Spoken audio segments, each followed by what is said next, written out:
Look, I'm going to say it right now. The Packers are going to win the NFC North. Yes, I said it. It's 1A, 1B with the Lions right now. I really do think that Jordan Love just takes this team over the top, and he probably is the best quarterback in that. I ain't even gonna lie to you, bro. I kind of agree with them. Yo, what's good, YouTube? Welcome back to the channel. Welcome back to another reaction video. We got why the Green Bay Packers are the most dangerous NFL team. Let's check this out. Hey man, a shout out to K-Rich Production too, bro. I hope I'm saying your name right, bro. He responded to one of my last videos on him. NFL players. I think you and I would shout out to him.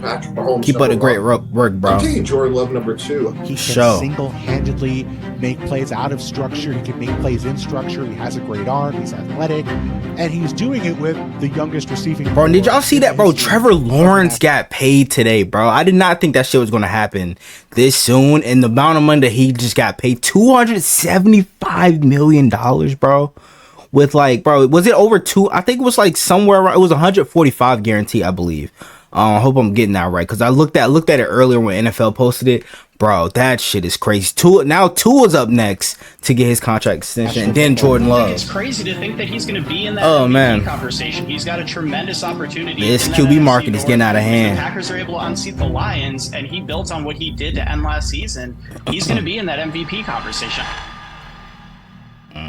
At 2-5 and with the youngest roster in the NFL, the Green Bay Packers were somewhat of an afterthought in the 2023 season. At the beginning of the season, there were serious question marks about almost every aspect of their roster, including the quarterback. But if anybody's going to sit there right now and tell me that what they have seen out of Jordan Love, that he's a big-time player, where have you seen it? He wasn't great at Utah State, and his performance on Monday night, Molly, was absolutely awful. Who endured a terrible 4-game losing stretch in which he threw just 4 touchdowns and 7 interceptions. Fast forward a few months in the same. He got better as the season went on, though. Divisional round, no, it was his first season starting. Who was playing like one of the had best to get into a rhythm in the league. And now in 2023, it wasn't exactly meant to be with the Packers winning the Super Bowl or even their division, but now the Packers have everything that they need to have to contend in the NFC for the next 5 to 7 years with the roster they have right now. And as crazy as it's, and I've seen a post saying that they should trade Christian Watson, bro. That shit is out fucking rage. Why would he trade his #1 receiver? Because let's keep it a buck, Christian Watson is their best receiver, bro, hands down. But they don't truly have a true #1 receiver, especially last year where everybody would step up at times, including the 2 tight ends with Luke Musgrave and Tucker Kraft and shit like that. Another elite quarterback. But they might actually be better than they were last year. And with all the talent so now that he's clicking with his receivers, and they brought in Josh Jacobs. Can you really name another franchise that has it as good as Green Bay has had it for the past 30 years? Because I can't. But I think what my favorite thing about this whole Packers situation is that before everybody was praising Jordan Love, they were going through a roller coaster of emotions at the beginning of the 2023 season. Everyone was anointing Jordan Love as the next big thing after he threw 6 touchdowns and no interceptions in his first 2 games, only for him to take 6 games to throw his next 6 touchdowns, this time combining with an 8 interceptions. It was safe to say a pretty poor stretch for the third-year quarterback, who in his first year as a starter was putting his short and long-term future very much in jeopardy. But luckily not rattled by the pressure, Love turned it around and lifted the Packers to a 9-8 record that was just about good enough to secure playoff. He played just like A-Rod down that stretch. Turnarounds from the youngest roster in the NFL, winning 6 of their last 8 before demolishing the second-seeded Cowboys in the wild card. This shit still blows my mind that they did Dallas like that at home too. With the young quarterback completing 16 of his 21 passes for 272 yards and 3 touchdowns, completely outplaying the MVP runner-up on the other team. Like, I mean, to go from a questionable 2-5 start to absolutely dominating in the wild card round, it's been a hell of a ride for these Green Bay Packers. Unfortunately, though, as we all know, it came to an end 1 week later against the #1 seeded San Francisco 49ers, but there was plenty to be excited about. Not only did it appear as if the Packers had continued their envious run of talented quarterbacks, but they had also completely outplayed the expectations of the youngest team. Because I thought they weren't making the playoffs at the start of last season. Talented. And the craziest part about this entire thing is that their superstars are just starting their NFL journeys. It just makes me so mad because yet again, it's another great time to be a Packers fan, as it has been for the past 30 years. Thanks Brett Favre and Aaron Rodgers. And I mean, that's what makes this whole situation just completely unfair for the other teams in the NFL, because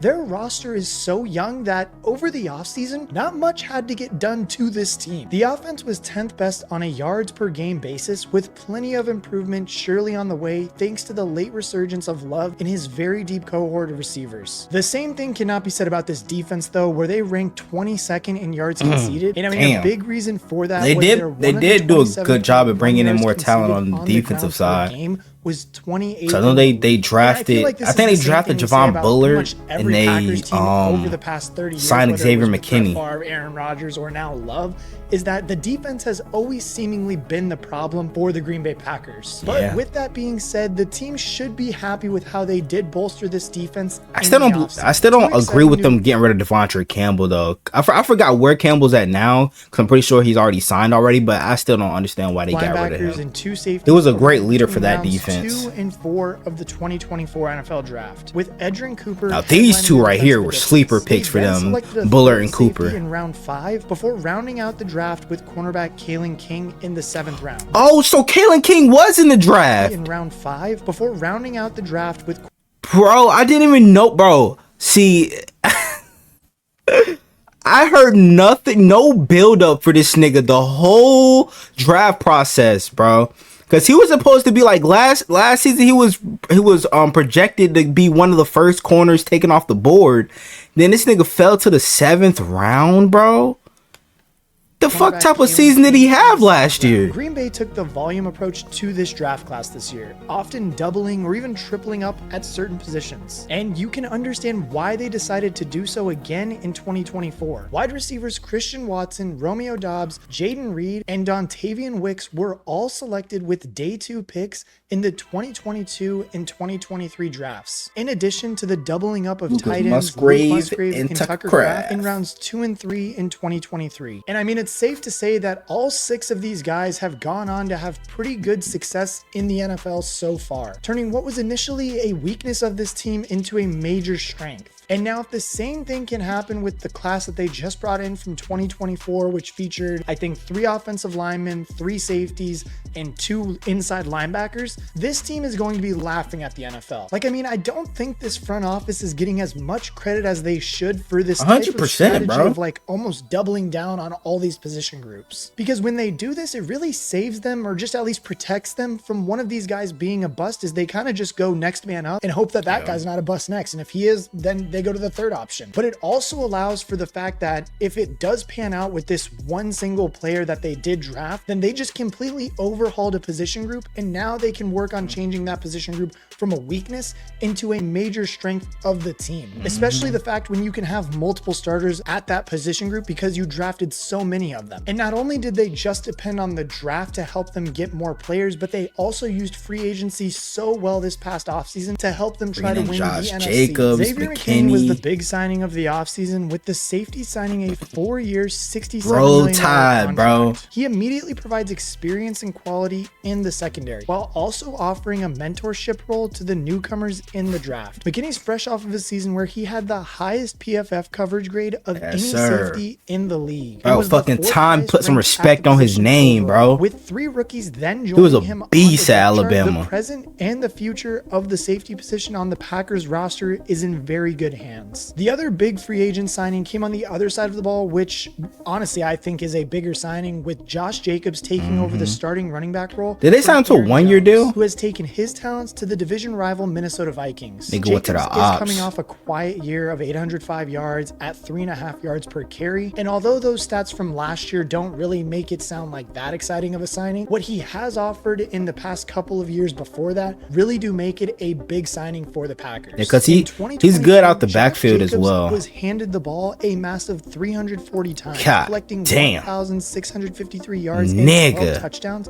at 4.9 yards per carry. He also reeled in 53 more receptions for Bro, another run the ball 400 340 yards. times is It was a crazy, bro. monster They were season for the they were just bashing this nigga in, bro. Pause, no Diddy.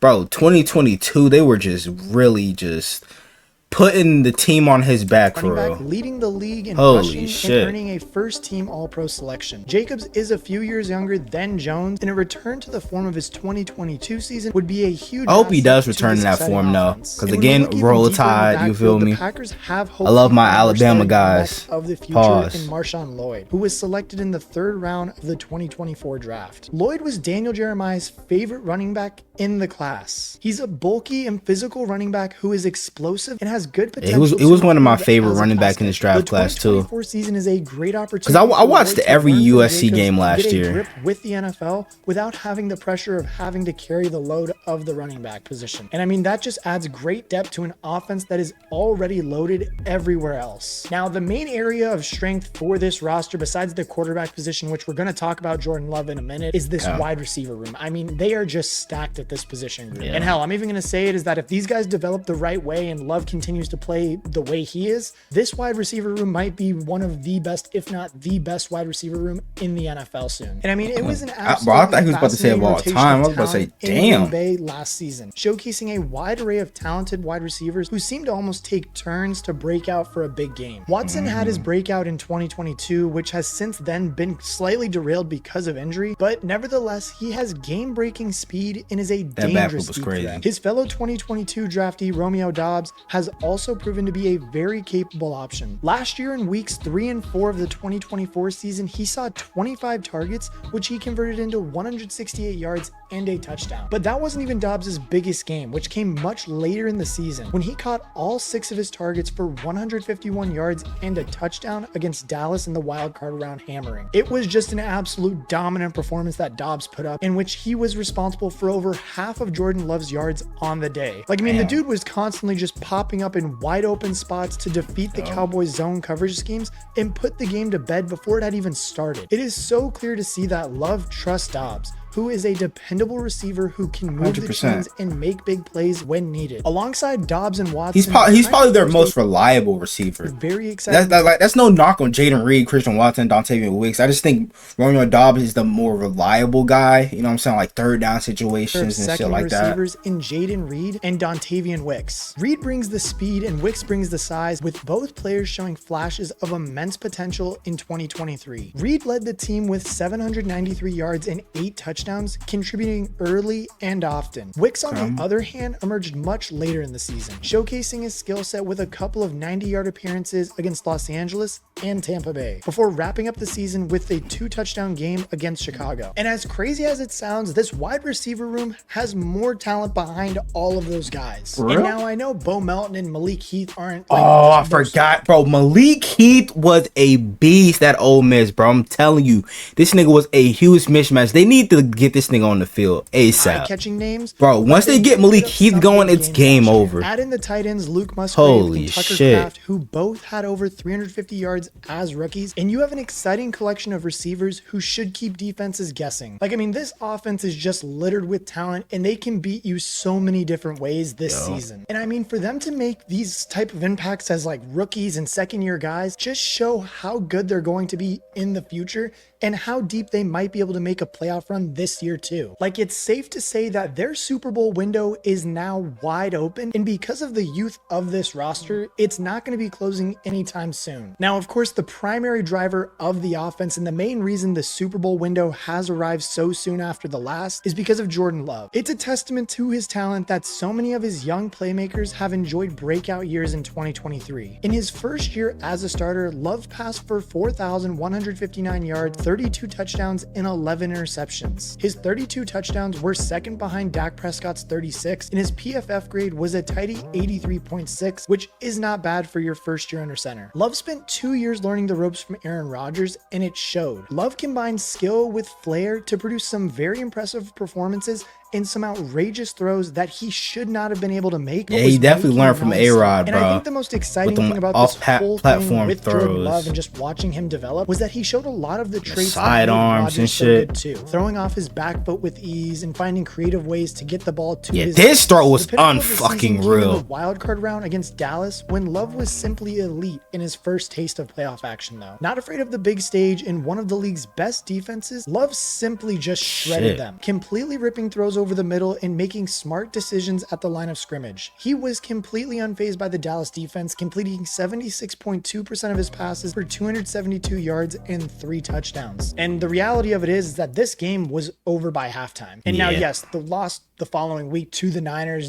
didn't help either when they kind of lost it because of the throw he made at the end of the game. But we can forget that, or at least make an exception, just because of how excited people were just watching him at the end of the 2023 season. Like, we've seen so many other types of quarterbacks just struggle in the playoffs, but we didn't see that same thing from Love. And now this one I know is going to get some people heated, especially you, Ben, but take Dak Prescott as an example, whose embarrassing collapse looked even worse when compared to Love's composed dismantling of one of the league's best defenses in the same game. The cool head, strong arm, and ability to make off-platform throws already They almost had a perfect passer rating quarterbacks in the NFC, and potentially already a top 5 quarterback in the NFL. And I'm not just saying that just to say that. We've had former general managers like Mike Tannenbaum who took it even one step further to say that if there was a redraft of the NFL right now, he would be taking Jordan Love 2nd overall behind Patrick Mahomes. That might Okay, bro, you stop dick riding.